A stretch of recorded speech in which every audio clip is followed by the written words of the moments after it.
Isle de Jean Charles has been home to generations of Native American tribes. At its peak, 400 people lived here.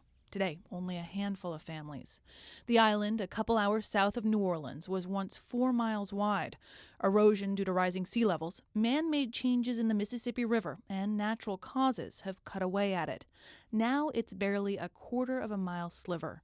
This is the story of Isle de Jean Charles, told by one of its last remaining residents. My name is Chris Brunet, and I'm a lifelong resident of Isle of Jean Charles over here where y'all at. I've been here my whole life. I really like the quiet life that we do have down here. You're surrounded by water, but you're also surrounded by a lot of fishing. The island has changed in so many ways because of coastal erosion. And that has played a large part in, in people staying and leaving. The trees are not as plentiful as it used to be.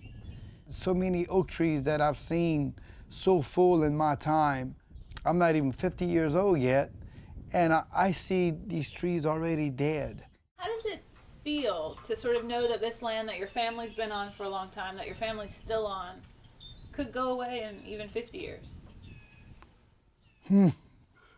Well, since you never lived nowhere else, it's kind of a scary thought, I sort of say, to have to live somewhere else.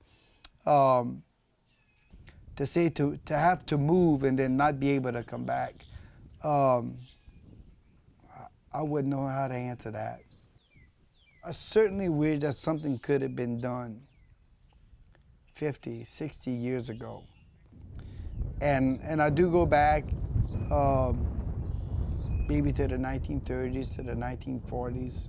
I wish that could have been foreseen, the damage, that could have been caused by coastal erosion, to the area. In less than 100 years, look at the damage that was done. With all that we could do, man and his technology and his knowledge and his understanding, I take it bad that something couldn't have been done earlier, But we all share the blame for that.